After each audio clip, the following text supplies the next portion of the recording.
La semana pasada te informamos puntualmente acerca de la determinación de las autoridades en la materia, en el sentido de que Pío López Obrador, pues sí, tal vez recibió dinero y sí, tal vez lo hizo a nombre del Movimiento de Regeneración Nacional, pero que no había forma de lograr confirmar que haya ido a campañas electorales, siquiera que haya llegado a las bolsas del Movimiento de Regeneración Nacional, porque no existieron los comprobantes del depósito o del movimiento del dinero a través de las cuentas del partido o de los candidatos del Movimiento de Regeneración Nacional. Un tema que resultó tremendamente controvertido, pero a estos argumentos se sumaron algunos otros, como por ejemplo el hecho de que durante el proceso que se siguió, esta investigación con respecto al caso de Pío López Obrador, no se pudo tener el testimonio de quien pudo haber resultado favorecido por estos depósitos monetarios, por este movimiento de dinero, que habría sido Andrés Manuel López Obrador.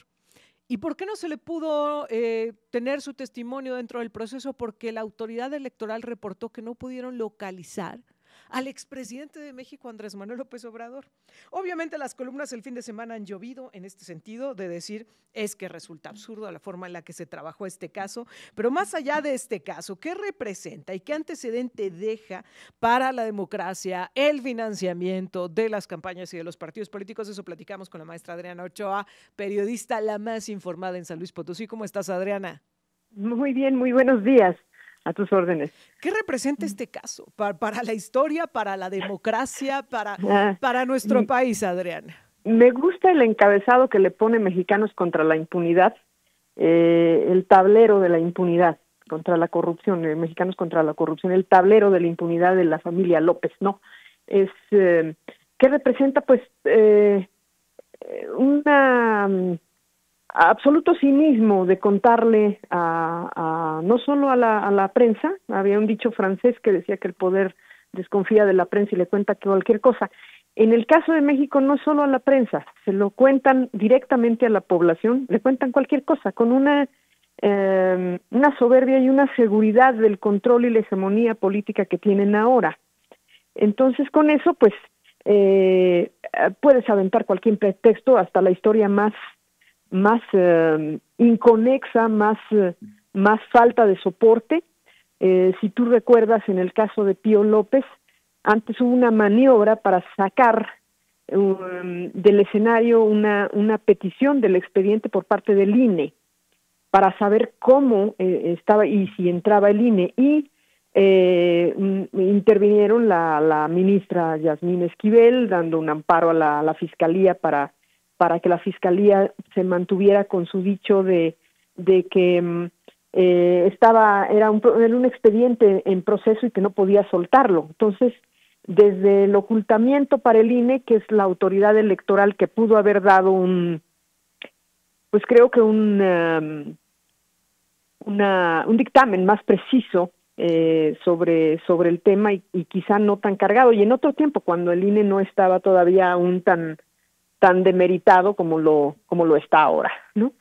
Entonces todo esto ha sido una cuestión maquinada, y no solo eso, todavía falta el otro hermano.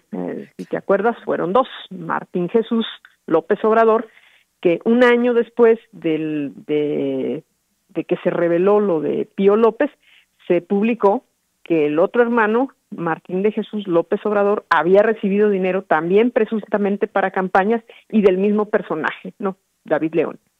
Oye, Rafael Cardona del Cristalazo publicaba una columna en donde hablaba justamente de lo que representan sus hermanos para Andrés Manuel López Obrador, y usaba una frase tremenda, ¿no? Vivir bajo el ala.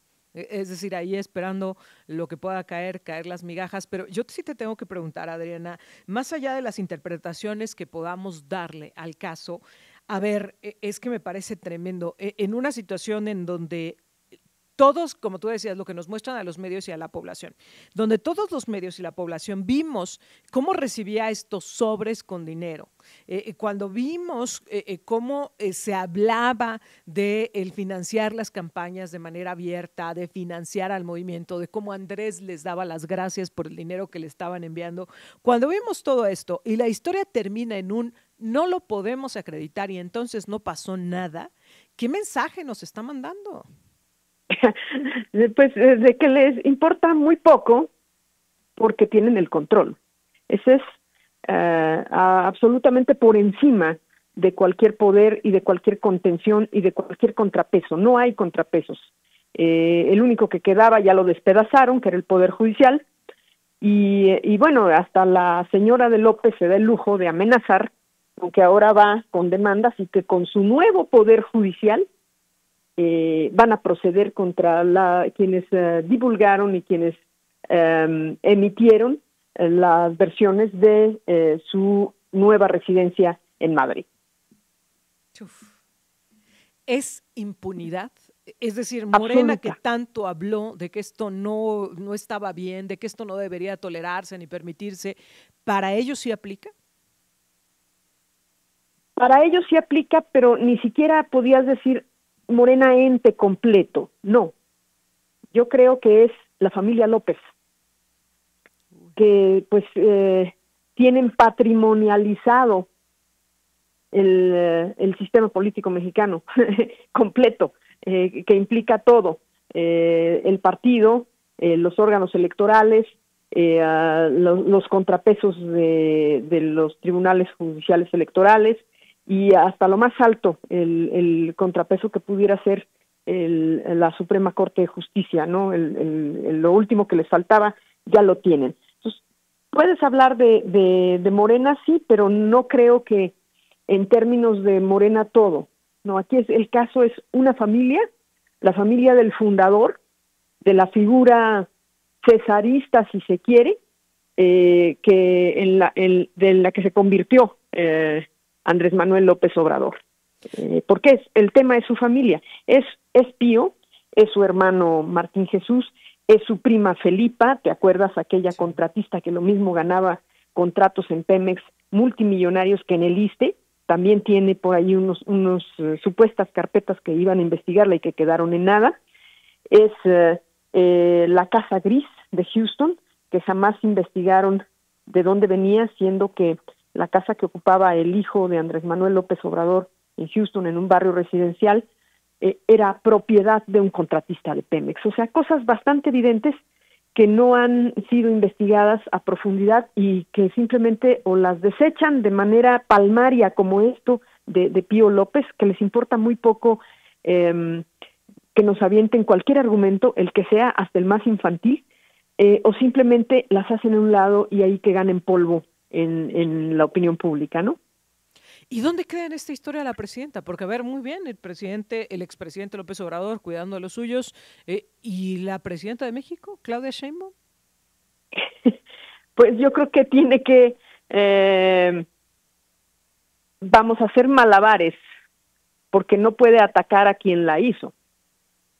Y tiene que lidiar también, no solo con quien la hizo, ok, eso sería lo de menos. El tema es que quien la hizo le dejó ahí enviados, sus emisarios del pasado, que están ahí activos y con grandes porciones de poder en el legislativo, más las gubernaturas, más las presiones dentro del partido. Creo que tiene que lidiar con eso y pues quién sabe si esté dispuesta a ver hasta dónde llegar la protección. Es como cuando te enseñan a saber decir no, o que te dicen, ¿no? Si decir sí implica que tú padezcas y otro se libere de ese padecimiento, di no. Y pues a ver hasta dónde va a aguantar su padecer de cargar con estas cosas, ¿no? Pero sí le pesa, digo, sí es desde luego. Un obstáculo que va a ir arrastrando, ¿no? Desde luego, porque digamos solo una protección presidencial podría frenar cosas tan notorias, tan conspicuas como esto, ¿no? Uy. ¿Cómo deja esto también a Morena? Porque, a ver, a lo mejor ahorita son en el partido del poder, pero este antecedente que están sembrando, esta impunidad, ¿les va a pasar la factura o tú mira, crees que no? Lo deja peor de cómo estaba el PRI hace 50 años. Que no lo conocen los jóvenes no tienen idea de cómo era, pero por lo menos daba argumentos un poco más leguleyos, como dicen entre los abogados más, que si no era la ley y la justicia, por lo menos se pareciera. Y por eso ellos decían que la forma era fondo. Aquí la forma y el fondo se fueron al mismo lugar. El presidente López en varias ocasiones, cuando salió lo de su hermano Pío, cuando salió lo de su hermano Martín de Jesús, cuando salió lo de su prima, dijo que no había impunidad para su familia, cuando salió lo de sus hijos, cuando salió este asunto de Andy, que puso una empresa chocolatera y se puso a sembrar cacao contraviniendo incluso la decisión de una comunidad en donde dispuso su emprendimiento, y él en esas ocasiones, en todas, dijo que no iba a haber impunidad familiar, pues sí la hay. O sea, los deja como unos mentirosos palmarios. Uy. Adriana Ochoa, como siempre, te agradezco mucho que compartas este análisis con nosotros y ya platicaremos la próxima semana. Hasta luego. Muy buenos días. La periodista Adriana Ochoa, la más informada, platicando con nosotros esta mañana.